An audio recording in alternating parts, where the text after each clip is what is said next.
नमस्कार विद्यार्थी मित्रांनो, 11वीच्या इयत्तेमध्ये आपलं स्वागत आहे. 11वीच्या इयत्तेमध्ये अर्थशास्त्र हा तुम्हाला नवीन विषय असेल किंवा 10वीला हा विषय नसल्यामुळे तुम्हाला हा विषय नाही या ठिकाणी नवीन आहे पहा. त्यानंतर आपण पहिल्या धड्याकडे जाऊयात. अर्थशास्त्रातील मूलभूत संकल्पना. अर्थशास्त्रामध्ये कोणकोणते पायाभूत किंवा मूलभूत संकल्पना आहेत, जे काही बेसिक आहेत ते पाहूयात.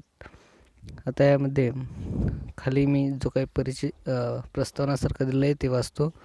नवीन वैज्ञानिक शोध व नवीन गोष्टी शोधून काढणे या बाबीचा ठसा आजच्या जगावर उमटला आहे. म्हणजे जो काही माणूस आहे तो फक्त जेवण किंवा आपल्या पायाभूत सुविधा मिळाल्या म्हणून तो शांत बसलेला नाही.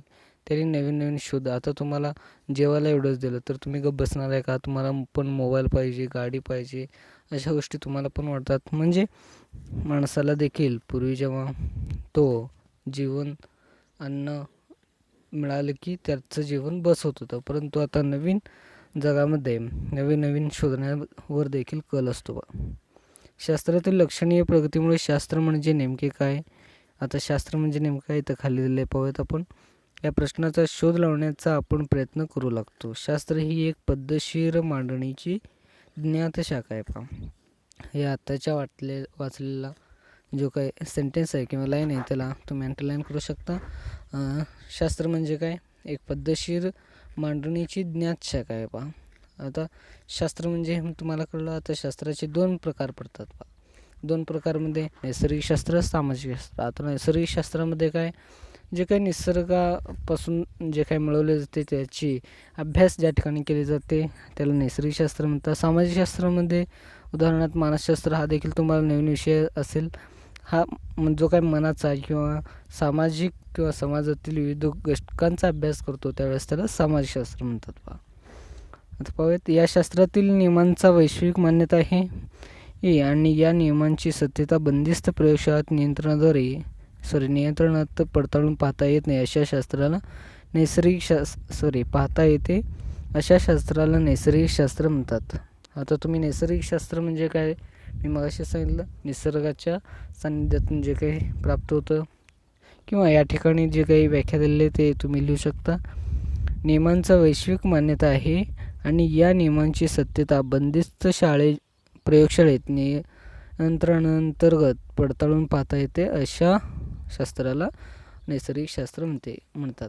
म्हणजे एखाद्या वस्तूला किंवा एखाद्या घटकाचा अभ्यास करायचा असेल किंवा त्याचं शास्त्र म्हणून अभ्यास करायचा असेल तर त्या प्रयोगशाळेत त्याचा योग्य त्या रीतीने प्रयोग केला जातो आणि ते प्रयोगाद्वारे त्याला जेव्हा पडताळणी केली जाते तेव्हा तो जेव्हा पद्धतशीरपणे वाटतो तेव्हा त्याला नैसर्गिक शास्त्र असे म्हणतात. म्हणजे प्रयोगशाळा अंतर्गत जे काही कार्य घडते त्याला प्रयोगशाळेमध्ये जे काही पाहिले जाते त्याला नैसर्गिक शास्त्र म्हणता येईल पहा. आता सामाजिक शास्त्रामध्ये त्याच्या उलट असेल. प्रयोगशाळेमध्ये म्हणजे प्रयोगाद्वारे बंदिस्त प्रयोगशाळेत आपल्याला ते प्रयोग करून पाहता येणार नाहीत.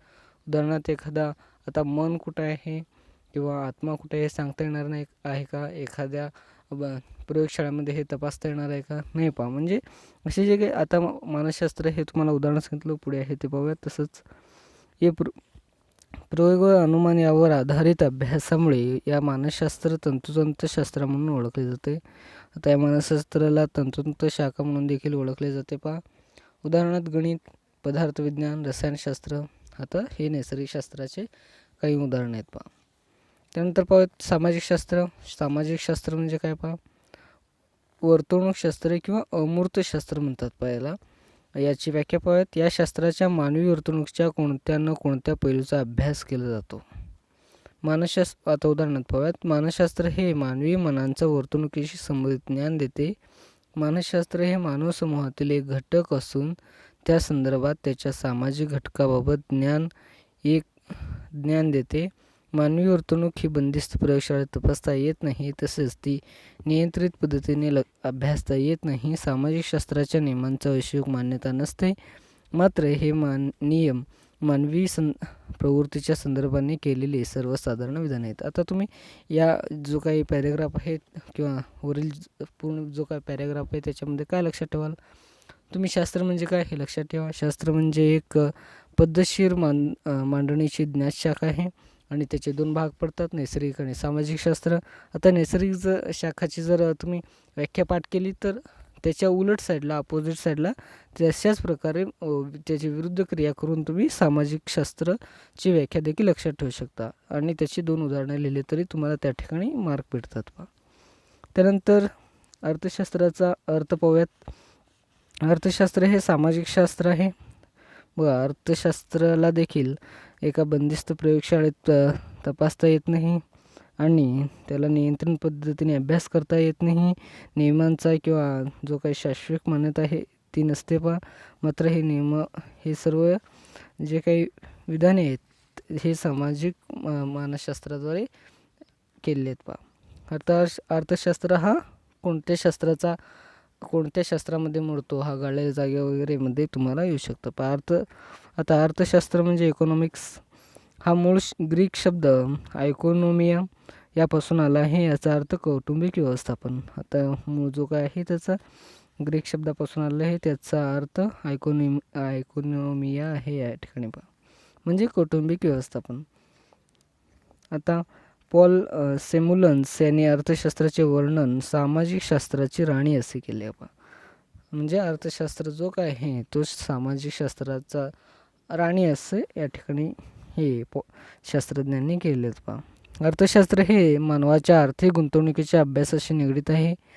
या शास्त्रातून मानव आपल्या अमर्यादित गरजा मर्यादित साधनाद्वारे कशा पूर्ण करतात ते हाताळले जातात. आता या शास्त्रात काय अभ्यास करायचं बा, मानव आपल्या जे काही अमर्यादित गरजा ह्या मानवाच्या अमर्यादित आहेत ते पुढं पाहणारच आहोत आपण.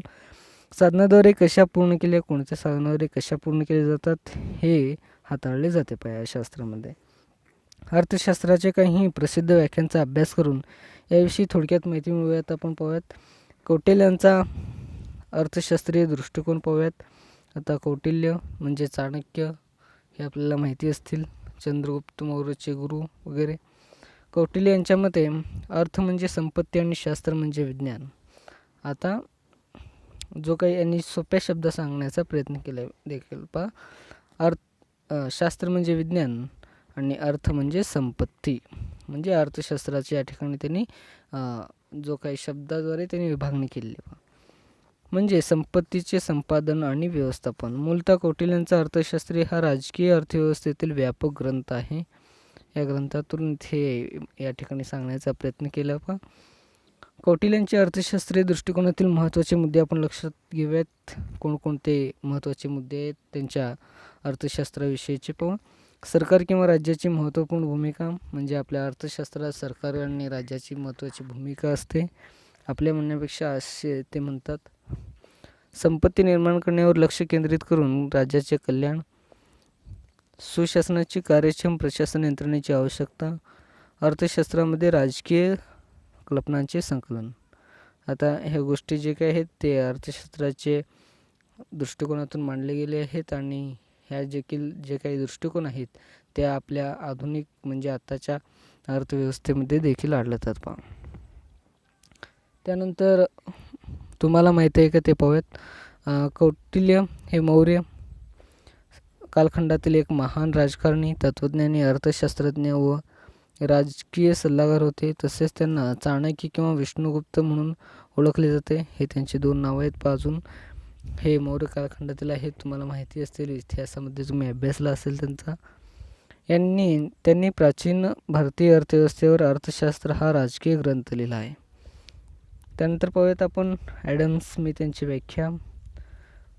ॲडम स्मिथ यांची संपत्ती संबंधित अर्थशास्त्राची व्याख्या पाहूयात. ॲडम स्मिथ यांना सनातनवादी अर्थशास्त्रज्ञ तसेच अर्थशास्त्राचे जनक मानले जाते. हे प्रश्न तुम्हाला गाळलेल्या जागा यामध्ये येऊ शकतं. अर्थशास्त्राचे जनक कोणास म्हणतात, तर ॲडम स्मिथ हे नाव आत्ताच परफेक्ट 2-3 वेळा उच्चार करा. त्यांनी अर्थशास्त्राची संपत्तीविषयक व्याख्या 1976 मध्ये प्रकाशित केलेल्या राष्ट्रीय संपत्ती या ग्रंथात मांडली पहा. आता हे ग्रंथ देखील तुम्ही लक्षात ठेवू शकता. ॲडम स्मिथ यांची ग्रंथाचं नाव राष्ट्रीय संपत्ती हे लक्षात ठेवणे गरजेचं आहे. ॲडम स्मिथ यांच्या मते अर्थशास्त्र हे संपत्तीचे शास्त्र आहे. आता कौटिल्य यांच्या मते काय, शास्त्र म्हणजे विज्ञान आणि अर्थ म्हणजे संपत्ती. आणि ॲडम स्मिथ यांच्या मते अर्थशास्त्र हे काय, संपत्तीचे शास्त्र असं त्यांनी म्हटले. आता त्यांच्या व्याख्येचे काही महत्त्वाचे मुद्दे पाहूयात. ॲडम स्मिथ यांचे निरहस्ताक्षेपणाचे धोरण. निरहस्ताक्षेपण म्हणजे त्याच्यात कोणताही भाग नसणे, म्हणजे वेगळ्यांचा भाग नसू नये. या ठिकाणी भांडवल व संपत्तीचा साठा. भांडवल म्हणजे एखादा उद्योग सुरू करण्यासाठी आपल्याला देखील भांडवल लागतो, ते आपण पुढे धड्यामध्ये वगैरे पाहणारच आहोत. भांडवल हा चांगल्या प्रकारे तुम्हाला समजून येईल. आर्थिक घडामोडीमध्ये नैसर्गिक नियम हे देखील महत्त्वाचे असतात. वृद्धीच्या सिद्धांतामध्ये श्रम विभाजन या विशिष्ट पैलूचं महत्त्व आहे. आता तुम्हाला माहिती आहे का, या ठिकाणी पाहूयात. रोमर यांनी विल्यम नॉर्दासाहेब यांना 2018 सालचा अर्थशास्त्रीय नोबेल स्मृती पुरस्कार प्राप्त झाला आहे. त्यांना नोबेल हा प्राइज दिला आहे. तर हा अल्फ्रेड मार्शल यांच्याकडून पुरस्कार दरवर्षी अर्थशास्त्रज्ञ आणि परत विविध क्रिया सामाजिक शास्त्रामध्ये वगैरे दिले जातात. हे पॉल रोमन हे आर्थिक वृद्धीचे अभ्यासक आहेत. नॉर्धास यांनी पर्यावरणीय अर्थशास्त्रामध्ये उल्लेखनीय योगदान केले आहे. आता शोधा बघूयात अर्थशास्त्राचे इतर नोबेल पारितोषिके. तुम्ही जर याविषयी जर गुगलवर सर्च केला तर तुम्हाला माहिती मिळेल. सर रॅग्नर फ्रिश आहेत आणि पॉप सॅल्युमन आहेत. त्यानंतर सायमन कुसेंटस असं काय तर नाव आहे, हे मला माहिती असलेलं सांगितलं मी थोडक्यात. त्यानंतर बघा अल्फ्रेड मार्शल यांची कल्याणकारी अर्थशास्त्राची व्याख्या. आता पहिला आपण ॲडम स्मिथ यांची पहिली, आता अल्फ्रेड मार्शल यांचं पाहूयात. अल्फ्रेड मार्शल यांनी कल्याणकारी अर्थशास्त्राची व्याख्या मांडली. ते नवसनातनवादी अर्थशास्त्रज्ञ असून त्यांनी अर्थशास्त्राची मूलतत्वे हे पुस्तक 1890 साली प्रकाशित केले. अल्फ्रेड मार्शल यांच्या मते अर्थशास्त्र हे मानवी कल्याणाचा अभ्यास करणारं शास्त्र आहे.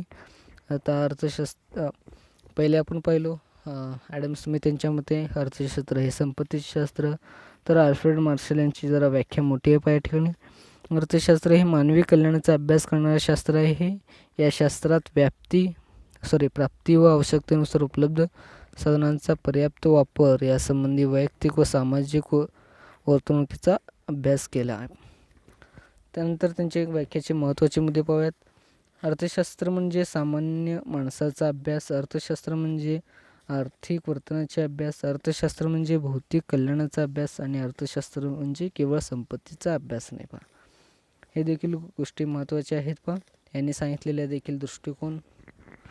त्यानंतर पाहूयात लिओनेल रॉबिन्स यांची दुर्मिळतेवर आधारित अर्थशास्त्राची व्याख्या. अर्थशास्त्राची ही अतिशय प्रसिद्ध व्याख्या आहे. रॉबिन्स यांनी 1962 साली अर्थशास्त्राचे स्वरूप व महत्त्व हे पुस्तक प्रकाशित केले. आता तुम्ही तिन्ही जे काही उदाहरणं पाहिलो त्याच्यामध्ये कॉमन काय असेल जे काय त्यांची पुस्तकं आहेत हे चुकीची जोडी ओळखामध्ये तुम्हाला दिलेली असते काही वेळा. त्यामुळे हे चुकीची जोडी हे पहिल्या धड्यावर काही इम्पॉर्टंट क्वेश्चन्स असतात. म्हणजे जो काय 1-2 मार्काचे प्रश्न हे पहिल्या धड्यावरून जास्त घेतात. त्यामुळे हे तिन्ही मी आत्ता म्हटल्याप्रमाणे त्यांचे नाव आणि त्यांच्या ग्रंथांचे नाव हे लक्षात ठेवा. आता त्यांची व्याख्या पाहूयात. अमर्यादित गरजा आणि मर्यादित परंतु दुर्मिळ व पर्यायी उपयोगांची साधने यांचा मेळ घालताना करण्यात येणाऱ्या मानवी वर्तनाचा अभ्यास करणारं शास्त्र म्हणजे अर्थशास्त्र होय. आता यांनी देखील एक नवीन व्याख्या या ठिकाणी मांडली आहे. रॉबिन्स यांच्या व्याख्येचे महत्त्वाचे मुद्दे. आता यांचे महत्त्वाचे मुद्दे पाहूयात. अमर्यादित गरजा, मर्यादित साधने, गरजांना प्राधान्यक्रम, साधनांचे पर्यायी उपयोग हे यांचे महत्त्वाचे मुद्दे आहेत. त्यानंतर माहिती आहे का तुम्हाला पाहूयात. विचार सनातन संप्रदाय 18वे शतक, नवसनातनवादीचे 18वे ते 20वे शतक आणि आधुनिक संप्रदायाचे 20व्या शतकापासून ते आजपर्यंत हे या ठिकाणी मानसशास्त्रांची नावे दिली आहेत. तुम्ही नुसतं लक्षात ठेवू शकता, हे काय पाठ वगैरे करायची गरज नाही. त्यानंतर पाहूयात अर्थशास्त्राची शाखा. सर रॅग्नर फ्रिश यांनी 1933 साली अर्थशास्त्राची 2 शाखांमध्ये विभागणी केली आहे पहा. सूक्ष्म अर्थशास्त्र आणि स्थूल अर्थशास्त्र हे 2 अर्थशास्त्राचे शाखा आहेत आणि त्याला ग्रीक शब्दामध्ये मायक्रोस आणि मॅक्रोस हे दोन्ही शब्द तुम्ही लक्षात ठेवा. हे यामध्ये विभागणी केली आहे पहा. आता सूक्ष्म अर्थशास्त्र म्हणजे काय, त्याची व्याख्या पाहूयात. सूक्ष्म अर्थशास्त्र म्हणजे लहान, सूक्ष्म म्हणजे पहिल्या लहान. सूक्ष्म अर्थशास्त्रात वैयक्तिक कुटुंबाचा आर्थिक वर्तनाचा अभ्यास केला जातो. उदाहरणार्थ कुटुंब, कामगार, फर्म, उद्योग इत्यादी.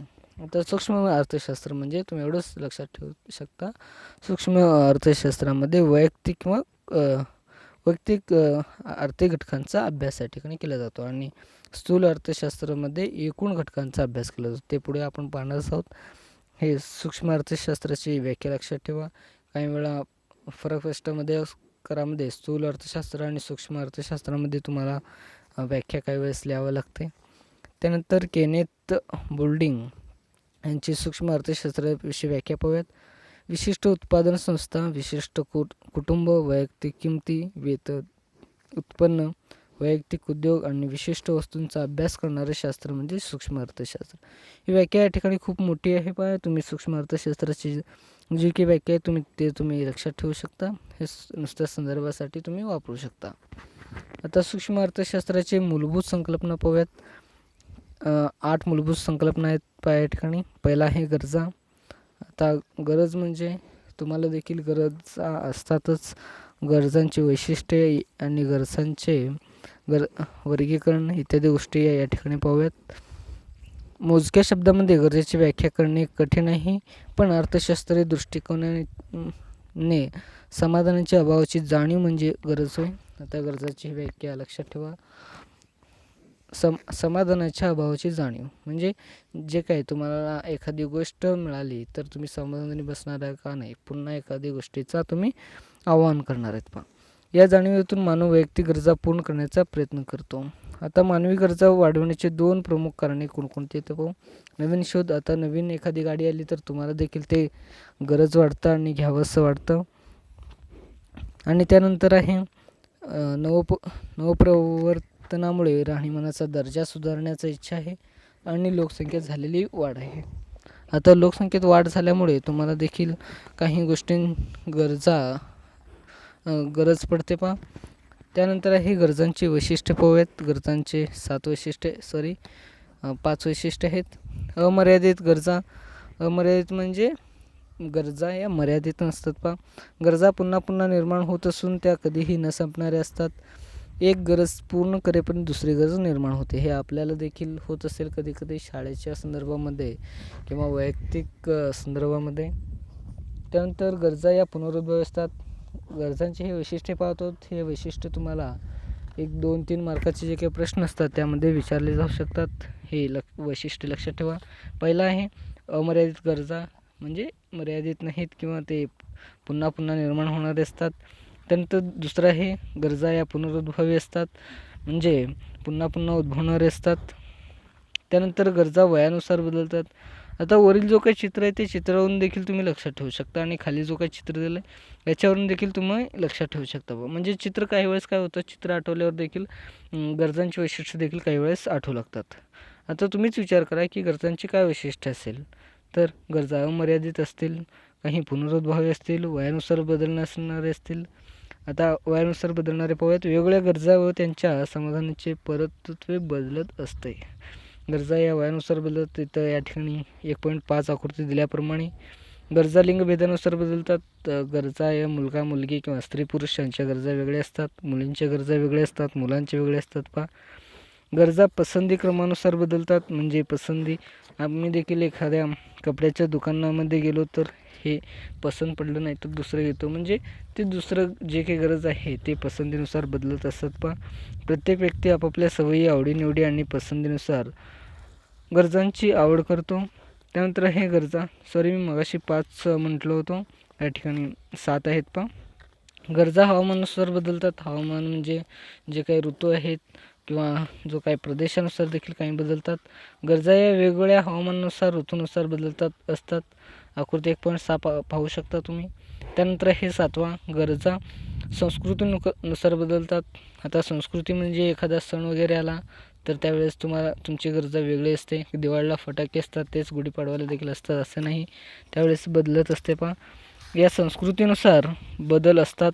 गरजांची निवडीवर संस्कृतीचा प्रभाव पडतो, विशेषतः आहार, वेशभूषा इत्यादी. पहा, आता गरजांचे वर्गीकरण या ठिकाणी केले 3 ह्याच्यामध्ये ते पाहूयात. गरजांचे वर्गीकरण पाहूयात.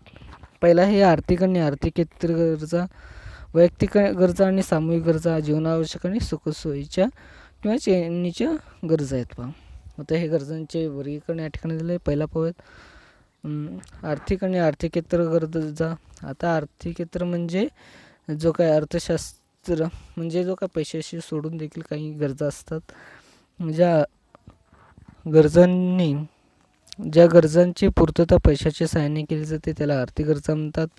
वैयक्तिक त्यांचा मोबदला पैशाच्या स्वरूपात दिला जातो. पहा, आणि आर्थिकेतर उदाहरणार्थ अन्न, औषध, ज्या पैशाशिवाय पूर्ण करता येते. सूर्यप्रकाश, हवा, याला आर्थिकेतर गरजा म्हणतात. पहा, आता पहिला तुम्ही असं लक्षात ठेवू शकता, गरजाचे वर्गीकरण लिहून, आणि गरजाचे वर्गीकरण 3 प्रकारामध्ये मोडते: आर्थिकेतर आणि आर्थिक, वैयक्तिक आणि सामूहिक, जीवनावश्यक आणि सुखसोयीच्या किंवा चैनीच्या. पहा, त्यानंतर पहिल्यामध्ये तुम्ही असं लक्षात ठेवू शकता, आर्थिक म्हणजे जे काय पैशाच्या स्वरूपात त्याचा मोबदला मिळतो, म्हणजे उदाहरणार्थ अन्न, औषध वगैरे, आणि जो पैसे न देताही मिळवता येते, उदाहरणार्थ सूर्यप्रकाश वगैरे, हे तुम्ही लिहू शकता. वैयक्तिक आणि सामूहिक गरजा ते पाहूयात. ज्या गरजा वैयक्तिक पातळीवर पूर्ण केल्या जातात त्यांना वैयक्तिक गरजा म्हणतात. किंवा उदाहरणार्थ पाहूयात, डॉक्टरांचा स्टेथोस्कोप किंवा न्यायाधीशांचा कोट, हे देखील वैयक्तिक गरजा आहेत. पहा, न्यायाधीशांचा कोट हे वैयक्तिक गरजा आहे.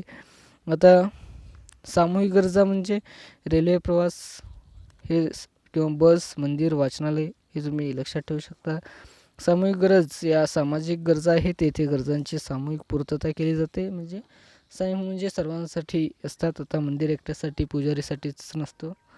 जीवनावश्यक, सुखसोयीच्या आणि चैनीच्या गरजा.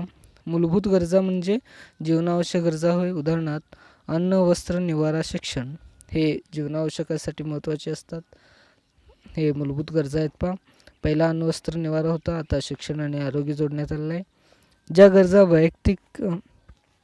वैयक्तिक जीवनामध्ये सुख समाधान देतात त्यांच्या सुखसोयीच्या गरजा म्हणतात. आता धुलाई यंत्र, तुम्ही कपडे नेसायलाच पाहिजे, कपडे धुवायलाच पाहिजे, हे काही महत्त्वाचं नाही. म्हणजे तो या ठिकाणी एक जीवनावश्यकासाठी आवश्यक असलेला, जीवनासाठी आवश्यक असणारा. ज्या गरजा व्यक्तीला जीवनामध्ये सुख समाधान देतात त्यांना सुखसोयीच्या गरजा असे म्हणतात. धुलाई यंत्र आत्ताच पाहिलं आपण. ज्या गरजामुळे व्यक्तीला आनंद, समाजातील प्रतिष्ठा मिळते या चैनीच्या गरजा म्हणतात. किंवा त्यालाच वातानुकूलित गाडी, फर्निचरयुक्त घर. आता हे गाडी वगैरे घेणे हे आपल्याला चैनीचं आहे. पहा, म्हणजे काही जण सायकलवर जातात, सायकल देखील काही जणांसाठी चैनीची वस्तू म्हणून वापरतात, इत्यादी गोष्टी. त्यानंतर पाहूयात आपण वस्तू आणि सेवा. वस्तू आणि सेवामध्ये आता हे 8 घटकामध्ये पहिला गरज पाहिलो आपण, दुसरा आता वस्तू आणि सेवा. गरजामध्ये गरजांचे वैशिष्ट्य आणि गरजांचे वर्गीकरण. ओके, मी सोप्या शब्द सांगत आहे तुम्हाला. आणि गरजांच्या वैशिष्ट्यामध्ये गरजा या तुम्ही लिहू शकता. अमर्यादित गरजा, गरजा या पुनरुद्भवी असतात. गरजा हे वयानुसार बदलतात. गरजा हे लिंगानुसार बदलतात, पसंतीनुसार देखील बदलतात, हवामानानुसार आणि संस्कृतीनुसार. हे 7 तुम्ही लक्षात ठेवू शकता. किंवा हे प्रश्न जर आपल्याला विचारलं आपल्या गरजांची वैशिष्ट्ये काय असेल बाबा असं विचारलं, तर तुम्हाला देखील काही प्रमाणात ह्या उत्तरे मिळतील. पहा, आता वस्तू आणि सेवा पाहूयात. ही एक अर्थशास्त्रीय प्रसिद्ध संकल्पना आहे. ज्या घटनाद्वारे मानवी गरज पूर्ण केली जाते त्याला वस्तू असे म्हणतात. वस्तू म्हणजे या ठिकाणी व्याख्या दिली आहे. पहा, ज्या घटकाद्वारे मानवी गरज पूर्ण केली जाते त्याला वस्तू म्हणतात. वस्तूंना भौतिक अस्तित्व असते. नक्कीच वस्तू म्हणजे एखादी पेन मी तुम्हाला दिली तर ती वस्तू रिअली असते. आता तुम्ही एखाद्या बसमधून प्रवास केला, म्हणजे एखाद्या गावाहून दुसऱ्या गावाला गेला, त्याला पैसे दिलात. आता तो काय दिला होता, कंडक्टर तुम्हाला काय दिला का, पेन वगैरे नाही, पण त्याची जी काही सेवा होती या ठिकाणी वस्तू आणि सेवामध्ये हे खूप गरजेचं आहे. सेवा देखील मानवी गरजांचे भागवतात, परंतु सेवांना भौतिक अस्तित्व नसते. पहा, उदाहरणार्थ शिक्षकांची शिकवणी इत्यादी. आता तिसरा पॉईंट उपयोगिता. वस्तू व सेवांमध्ये असणारी मानवी गरज भागवण्याची क्षमता म्हणजे उपयोगिता. आता वरती आपण वस्तू आणि सेवा पाहिलो आणि याच्यामध्ये जी काही मानवी गरज भागवण्याची जी काही क्षमता आहे. आता मला वस्तूची उपयोगिता आहे आणि सेवाचाही म्हणजे शिक्षकाची देखील उपयोगिता आहे. म्हणजे हे जो काही उपयोग शब्द आहे हा तिसऱ्यामध्ये दिलेला पहा. त्यानंतर चौथा पॉईंट मूल्य. अर्थशास्त्राचे मूल्य दोन प्रकारचे सांगितले जाते, उपयोगिता मूल्य आणि विनिमय मूल्य. आणि खाली हिरे पाणी विरोधाभास थोडं दिलेलं आहे पहा त्याचे.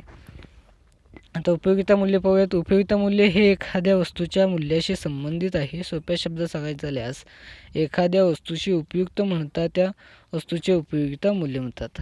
उदाहरणार्थ कोणालाही सूर्यप्रकाशाची किंमत द्यावी लागत नाही, परंतु प्रत्येकासाठी तो आवश्यक आहे. अर्थशास्त्रीय परिभाषेत सूर्यप्रकाश याला उपयोगिता मूल्य आहे असं सांगतात. नक्कीच आपण हवा किंवा सूर्यप्रकाश, पाऊस, रात्र या गोष्टीला पैसे देतो का? नाही. म्हणजे ते सर्वांसाठी उपयोगिता मूल्य म्हणून ओळखले जाते पहा. आता विनिमय मूल्य पाहूयात. विनिमय मूल्य म्हणजे एखाद्या वस्तूंचे दुसऱ्या वस्तूचे किंवा सेवेच्या स्वरूपात व्यक्त केलेले मूल्य होय. आता वस्तू आणि सेवा पाहिलो आपण. त्यामध्ये आपण मागच्या वेळेस वर्गीकरणामध्ये देखील पाहिलं होतं, पैसे कुठे द्यावे लागतात, कुठे नाही वगैरे. आता त्याचप्रमाणे आता विनिमय मूल्य म्हणजे एखाद्या वस्तूचे किंवा सेवांचे जे काही दिलेले असतं वस्तू आणि सेवा त्याची जेव्हा मोबदला मिळते त्याला विनिमय मूल्य म्हणतात पहा किंवा मूल्य म्हणतात. हे मूल्य पैशाच्या स्वरूपात सांगितले की ती वस्तूची किंमत असते. ज्या वस्तूला पैशाची किंमत मोजावी लागते त्याला आर्थिक वस्तू म्हणतात. उदाहरण टीव्ही, कार. आता हिरे पाणी विरोधास पाहूयात. आता तुमच्या जीवनासाठी हिरा महत्त्वाचा आहे का पाणी महत्त्वाचं आहे तुम्ही सांगू शकता? नक्कीच तुम्हाला पाणी महत्त्वाचं आहे. पाणी 1 लिटर कितीला भेटेल? 20 रुपयाला वगैरे, 20-30 रुपयाला. पण हिरे भेटेल का तेवढे एका बॉटलमध्ये 20-30 रुपयाला लिटर? नाही भेटणार. एखादा छोटासा जरी त्याच्यामधला टोपण एवढा जरी असला तर तो करोडो रुपयामध्ये असतो. म्हणजे आता करोडो रुपये घेणे हे तुमच्यासाठी चांगलं आहे का? नाही. हेच इथे हिरे पाणी विरोधाभास दिलेलं आहे पहा. म्हणजे इकडे जास्त या आकृतीवरून तुम्ही लक्षात ठेवू शकता, इकडे पैसे जास्त दिले तर देखील हा जीवनासाठी आवश्यक आहे आणि इकडे जो काही हिरे आहे त्याला पैसे जास्त दिले तरी तो जीवनासाठी अनावश्यक आहे पहा. काही वस्तूंचे उपयोगिता मूल्य जास्त तर विनिमय मूल्य कमी असते. उदाहरणार्थ पाणी. तसेच काही वस्तूंचे उपयोगिता मूल्य कमी पण दुर्मिळतेवर विनिमय मूल्य जास्त असते. उदाहरणार्थ मी आता सांगितल्याप्रमाणे तुम्ही शोधू शकता विनिमय मूल्य किंवा आर्थिक मूल्य. आता नदीचे पाणी हे विनिमय मूल्य आहे का? तुम्ही सांगू शकता. तुम्ही सांगितले या प्रश्नाचं उत्तर तुम्ही देईल. वरती तुम्हाला विनिमय मूल्यामध्ये पुन्हा एकदा आठवायचं असेल तर ते डेफिनेशन पाहू शकता. त्यानंतर 5वाकडे जातो मी, संपत्ती. संपत्ती म्हणजे ज्या वस्तूला बाजारात मूल्य असते व त्याची वस्तूची देवाणघेवाण करता येते अशा वस्तूला संपत्ती म्हणतात. आता संपत्ती इम्पॉर्टंट पहा. तुम्हाला संपत्तीविषयी एक प्रश्न विचारला जाऊ शकतो कुठेही, प्राथमिक किंवा चाचणीमध्ये किंवा सत्रामध्ये देखील. आता संपत्ती म्हणजे काय लिहून त्याची वैशिष्ट्य लिहा. ओके. आणि ही संपत्तीची तुम्ही व्याख्या लक्षात ठेवा. आता वैशिष्ट्यामध्ये 4 वैशिष्ट्य आहेत: उपयोगिता, दुर्मिळता, विनिमय, मनुष्यबळता. ते पाहूयात. उपयोगिता म्हणजे वस्तूमध्ये मानवी गरज पूर्ण करण्याची क्षमता आहे. आता उपयोगिता आपण मागे तिसरा देखील पाहिलं तेच त्या ठिकाणी आहे. म्हणजे संपत्तीचा देखील उपयोगिता आहे.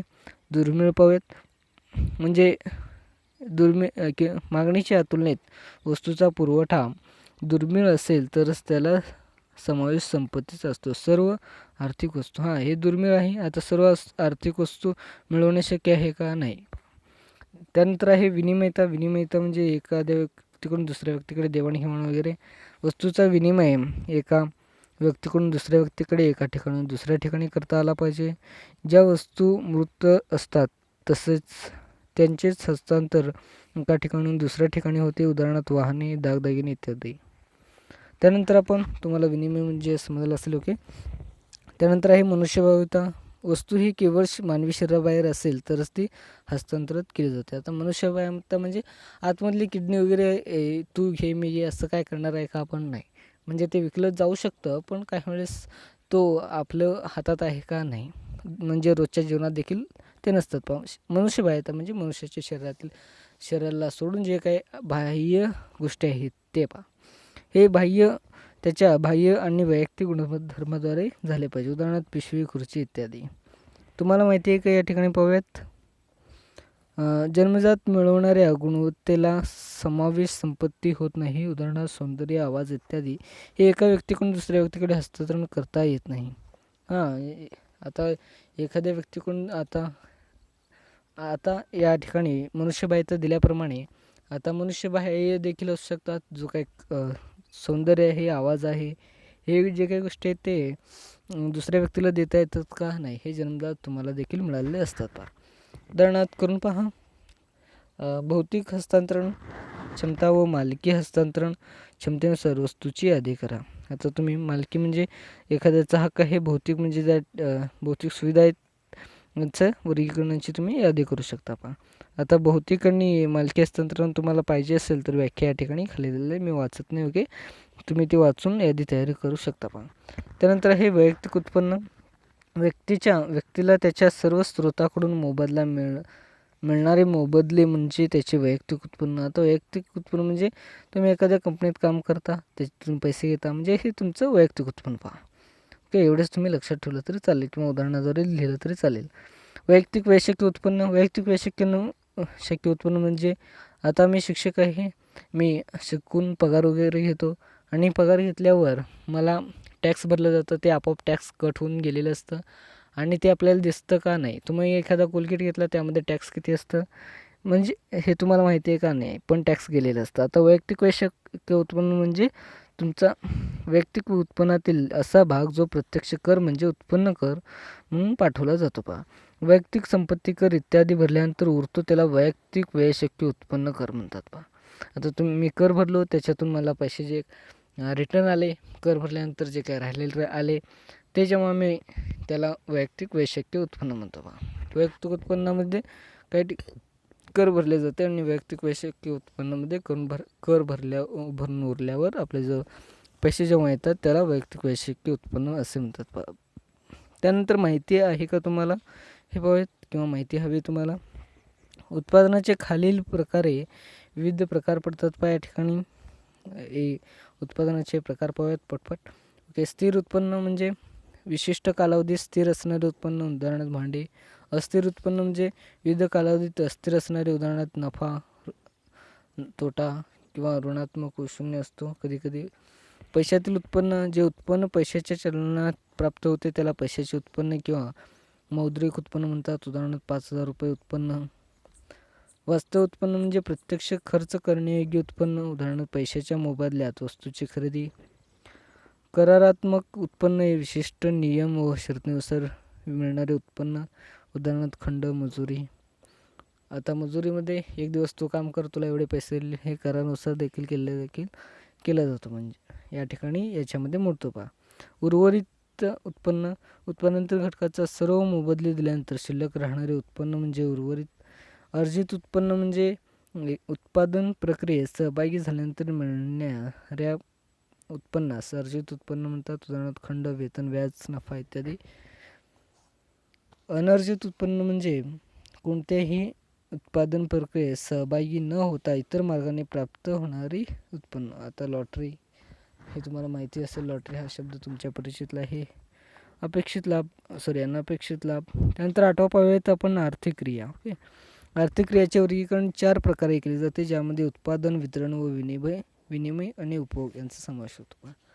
आता पुन्हा एकदा एक सरावासाठी तुम्हाला सारांश काढून देतो पटकन, मागचं आतापर्यंत काय काय शिकलो तुम्ही लक्षात ठेवू शकता. सूक्ष्म अर्थशास्त्र पाहत आहोत, त्याची व्याख्या. सूक्ष्म म्हणजे लहान. सूक्ष्म अर्थशास्त्र हा वैयक्तिक उत्पन्नाशी संबंधित आहे, हे तुम्ही लिहू शकता. गरज, त्यामध्ये पहिला आहे गरजामध्ये गरजांची वैशिष्ट्ये आणि वर्गीकरण, हे दोन्ही तुम्ही गोष्टी लक्षात ठेवू शकता. त्यानंतर वस्तू आणि सेवा, उपयोगिता, मूल्य, संपत्तीचे 4 घटक, उपयोगिता, दुर्मिळता, विनिमय, मनुष्यबाह्यता. वैयक्तिक उत्पन्न, वैयक्तिक वैशक्य उत्पन्न. त्यानंतर आहे चौथा आर्थिक घटक. आर्थिक घटक हे लक्षात ठेवणं खूप महत्त्वाचं आहे. पहा तो मिस वगैरे करू नका, कारण इथं माहिती आहे का याच्यामध्ये तुम्हाला तो 8वा एका कोपऱ्यात दिलेला आहे, त्यामुळे काही वेळा मिस होऊ शकतो. पहा म्हणजे 1-2 मार्क तुमचे त्या ठिकाणी कट होऊ नये अशी माझी अपेक्षा आहे. त्यानंतर इथं आर्थिक घटकाचे एक चित्र दिलेलं आहे. पहा या ठिकाणी तुम्ही त्याला पाहू शकता. हे जो तुम्हाला एकदा एखादा चॉकलेट पाहिजे असेल तर तो कशा पद्धतीने मिळतो.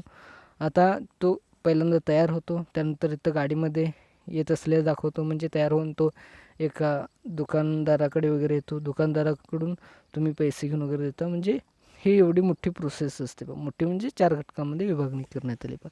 आता उत्पादन पाहूयात. उपयोगितांची निर्मिती म्हणजे उत्पादन जेव्हा एखाद्याला उपयोगी असते तेव्हा त्या गोष्टीची निर्मिती त्या ठिकाणी केली जाते, त्याला उत्पादन म्हणतात पहा. त्यासाठी 4 प्रमुख घटक महत्त्वाचे आहेत पहा. भूमी, श्रम, भांडवल, संयोजक पहा. आता उत्पादनाच्या आतमधील 4 घटक आणि आर्थिक क्रियातील 4 घटक, हे दोन्ही कन्फ्यूज करून घेऊ नका. ओके, हे माहिती आहे का तुम्हाला? पाहूयात. हे लक्षात ठेवा. ओके, अर्थशास्त्रीयदृष्ट्या ज्या व्यवसायातून कोणत्याही प्रकारची आर्थिक आलाडवर होत नाही, केवळ मानवी जीवनात समाधान व मोठ्या प्रमाणात जीवनमूल्याची निर्मिती होते, असे व्यवसाय उत्पादन श्रेणीत महत्त्वाचे आहेत. उदाहरणार्थ छंद. आता हे तुम्ही लक्षात ठेवू शकता. मी याच्याकडे येतो. एखाद्या गोष्टीचं तुम्हाला उत्पादन करायचे, त्यासाठी पहिले काय लागेल? तुम्हाला जमीन लागेल. ओके, पहिला भूमी. आणि तुम्हाला एखादा शेतामध्ये समजूयात, शेतामध्ये तुम्हाला 10 पोते ज्वारी उगवायचा. ओके, ज्वारी उगवण्यासाठी काय लागेल तुम्हाला? खूप मोठी प्रोसेस आहे, परंतु शॉर्टकटमध्ये तुम्हाला ज्वारी उगवण्यासाठी जमीन तर पाहिजे. त्यासाठी त्याच्यामध्ये उगवण्यासाठी राबण्यासाठी खत, त्याला उगवण्यासाठी बैल, नांगर वगैरे, त्यासाठी श्रम पाहिजे, भांडवल पाहिजे, बैल वगैरे किंवा बी इत्यादी.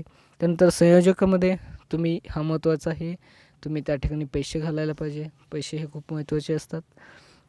अशा पद्धतीने प्रोसेस होते पहा. आता भूमी हा उत्पादनाचा नैसर्गिक घटक आहे. भूमी हा नैसर्गिक घटक आहे पहा. असून विनामूल्य देणगी हे भूपृष्ठालगत, भूपृष्ठाच्या वर व भूपृष्ठाच्या खाली उत्पन्न उपलब्ध असलेले नैसर्गिक साधन संपत्तीस अर्थशास्त्रामध्ये भूमी म्हणतात. आता एवढी मोठी व्याख्या लिहिण्याची गरज नाही पहा. थोडी तुम्ही शॉर्टकटमध्ये लिहू शकता. भूपृष्ठालगत, भूपृष्ठावर, भूपृष्ठाच्या खाली असलेली जी काही जमीन आहे किंवा नैसर्गिक साधन संपत्ती आहे त्याला भूमी म्हणतात पहा. उदाहरणार्थ खनिजे ही भूपृष्ठाखाली मिळतात, मृदा ही भूपृष्ठालगत मिळते, आणि सूर्यप्रकाश, हवा इत्यादी गोष्टी ह्या भूपृष्ठावर मिळतात पहा. उत्पादन कार्यात सहभागी झाल्यानंतर भूमीला खंड किंवा भाडं मिळते पहा. त्यानंतर आहे श्रम. हा दुसरा घटक पाहूयात. श्रम म्हणजे एखाद्या घटकाच्या उत्पादनासाठी श्रम हा महत्त्वाचा आहे. उत्पादन प्रक्रियेत श्रम हा मानवी घटक आहे. मानव श्रम करतो. पण या ठिकाणी आर्थिक मोबदला मिळवण्याच्या हेतूने मानवाने केलेले शारीरिक व बौद्धिक काम म्हणजे श्रम होय. आता श्रम म्हणजे तुम्हाला देखील श्रम म्हणजे तुम्ही काम म्हणता एवढेच तुम्हाला माहिती आहे, पण डेफिनेशन हे लक्षात ठेवा. श्रम या उत्पादन घटकाला वेतन, मजुरी या स्वरूपात मोबदला मिळतो. म्हणजे श्रम करून घेतल्यावर त्याला वेतन वगैरे दिले जाते पहा. उदाहरणार्थ सुतार, लेखनिक, अभियंता इत्यादी कामे पहा. त्यानंतर आहे तिसरा भांडवल. भांडवलाकडे जाऊयात. म्हणजे एखाद्या गोष्टीला कार्य करण्यासाठी भांडवल हा महत्त्वाचा असतो. पुढील उत्पादन वाढीसाठी भांडवलाची निर्मिती केली जाते. भांडवल हा उत्पादनाचा मानवनिर्मित घटक आहे. भांडवल या उत्पादन घटकाला व्याजाच्या स्वरूप मोबदला मिळतो. आता भांडवल जो काय असतो त्याला व्याजाच्या स्वरूपात मोबदला मिळतो पहा. उदाहरणार्थ यंत्रसामग्री, तंत्रज्ञान, कारखाना इत्यादी. आता तेव्हा जेव्हा भांडवल घेतो त्याला ह्या ठिकाणी तो एक त्याच्या व्याजा स्वरूपात त्या ठिकाणी असतो पहा. त्यानंतर आहे चौथा संयोजक. उद्योगाचा प्रमुख, व्यवस्थापक व कप्तान म्हणजेच संयोजक असे म्हणतो. उद्योगाचा जेव्हा प्रमुख असतो त्याला संयोजक म्हणतात पहा. उत्पादन प्रक्रियेतील संयोजक कौशल्याबद्दल त्याला नफ्याच्या स्वरूपात मोबदला मिळतो. आता हे जे काही संयोजक असतात ते नफ्यासाठीच हे कार्य करत असतात. ओके, त्यानंतर दुसरा पाहूयात. उत्पन्नानंतर दुसरा भाग आहे वितरण. एखाद्या गोष्टीचं या प्रकारे उत्पादन झालं आणि त्याचं वितरण म्हणजे पाठवणी कशी केली जाते पहा. उत्पादनाच्या समाजाच्या विविध विभागांनी वितरण होते. उत्पादन घटकाचे मोबदले खंड, वेतन, व्याज स्वरूपात वितरण व्यवस्थेत द्वारे वितरित केले जाते. आता वितरण विविध क्रियाद्वारे पाठवले किंवा घेतली जाते पहा. त्यानंतर आहे विनिमय. विनिमय म्हणजे तुम्ही पुसता. विनिमय म्हणजे विनिमय म्हणजे पोचवण्याचं शेवटचं काम जो काही कोणी करतो ते पहा. विनिमय म्हणजे आर्थिक वस्तू व सेवांचा देवाणघेवाण किंवा खरेदी विक्री. अर्थशास्त्रामध्ये विनिमय हा प्रामुख्याने आर्थिक व्यवहाराशी संबंधित आहे. नक्कीच हा विनिमय खूप महत्त्वाचा आहे तुमच्यासाठी, जो काय अर्थव्यवस्थेसाठी. उपभोगामध्ये पाहूयात. उपभोग म्हणजे तुम्ही एखाद्या गोष्ट तुम्ही घेतलात, कोलगेट घेतलात, चॉकलेट घेतलात, म्हणजे तुम्ही उपभोग करून घेतलात पहा. उपभोग म्हणजे मानवी गरजा पूर्ण करण्याची वस्तू व सेवाचा उपयोग करणे होय. आता तुम्ही एक मानव आहात, तुम्हाला एक चॉकलेटची ही काही गरज आहे, ते गरज तुम्हाला पूर्ण झाली पहा. अशा प्रकारे हे आर्थिक घटक आहेत. हे सूक्ष्म अर्थशास्त्राचे मूलभूत संकल्पना आहेत. हे 8 आणि 8चे हे 4 हे तुम्ही लक्षात ठेवू शकता. त्यानंतर पुढचा जो काय स्थूल अर्थशास्त्र आहे तो पुढच्या व्हिडिओमध्ये किंवा पुढच्या पार्टमध्ये मी देईन पहा तुम्हाला. त्यानंतर तुम्हाला इम्पॉर्टंट क्वेश्चन खूप महत्त्वाचे आहेत. मी म्हटलो होतो गरजांची वैशिष्ट्ये हा खूप महत्त्वाचा प्रश्न आहे. तो प्रश्न तो स्पष्ट करा. हे तुम्ही नोट करू शकता. अर्थशास्त्राच्या मूलभूत संकल्पना स्पष्ट करा किंवा सविस्तर लिहा, अशा प्रकारे प्रश्न येऊ शकतात. संपत्तीचे वैशिष्ट्य लिहा. संपत्तीचे 4 वैशिष्ट्य तुम्ही लिहा. उत्पादनाचे 4 घटक लिहा किंवा स्पष्ट करा. उत्पादनाचे 4 घटक भूमी, श्रम, भांडवल, संयोजक हे महत्त्वाचे आहेत पहा. त्यानंतर मी इथंच थांबतो. पुढचा जो काही व्हिडिओ असेल ते देखील तुम्ही पाहाल मी अशी अपेक्षा करतो. इथे थांबतो. तुम्हाला जर हे बुकचं PDF पाहिजे असेल तर टेलिग्रामला जॉईन होऊ शकता. त्यासाठी लिंक डिस्क्रिप्शनमध्ये आहे. ओके, इथे सांगतो. जय हिंद, जय भारत.